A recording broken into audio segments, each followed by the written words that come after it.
Hi everyone, my name is Matt and today I'm going to show you how to build a Sarunay stand.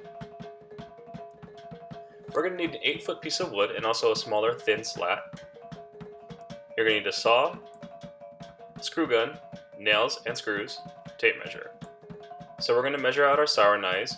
So the gongs, you put them all across and you measure across the whole length. So I have 26.5 inches for these gongs, and there's also 9 slats and they're about an inch wide. So we're going to measure 26.5 inches for the gong plates across plus 9 inches of slats. Do a little bit of mental math and we got around 36 inches. So we're going to measure 36 inches across. You're going to do this twice on your 8-foot board, and these are going to be the long sides of your stand. You're going to plug in the saw, check she's all good. I'm going to make sure I'm marking where I'm going to cut, and I go ahead and start cutting the board. Here I'm cutting my side pieces about 7 inches because I want my antangan to be about 7-8 inches tall. Feel free to cut it to your preferred height. The boards are 5.5 inches across, so that means we're going to make the slats 5.5 inches across. So we're going to need 9 pieces of these.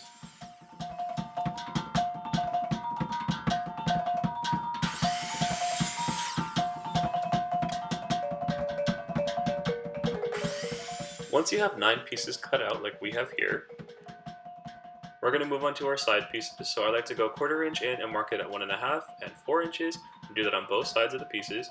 Ideally here, you would have scrap wood under, but you know, we're low budget out here. So go ahead and drill in at 1.5 inches and 4 inches and do that on both sides. So now we're at 4 inches and 1.5. And we're going to connect it to the long pieces, and all we're going to do is drill in. So drill on each side, and we're just connecting the box now.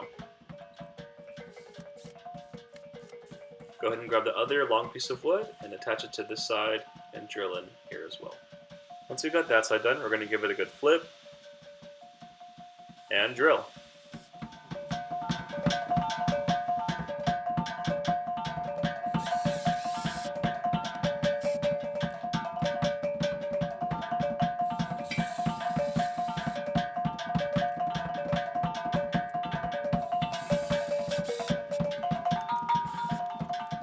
Now that your box is complete, we're going to move on to the slats.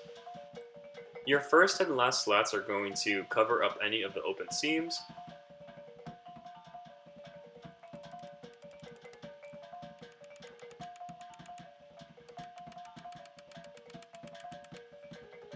And we're going to do it all the way on the right side. Now it's time to line them up. You want to make sure that the space corresponds with the width of your gongs. So the largest will go on the left and the smallest space will go on the right. If you have your Sarunay gongs with you, this would be a great time to get them out and make sure that there's enough space in between each of the gongs.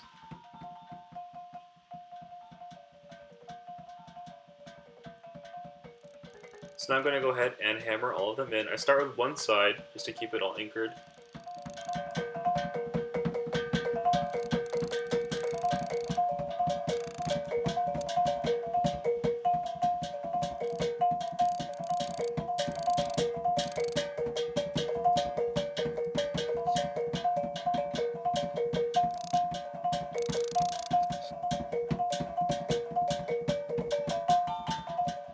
Now that we've finished up one side, let's go ahead and move on to the other.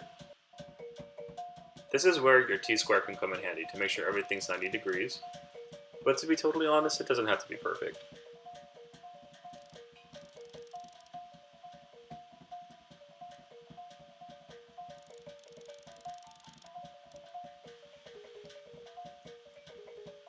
Please don't mind my foot. We're getting close to finishing.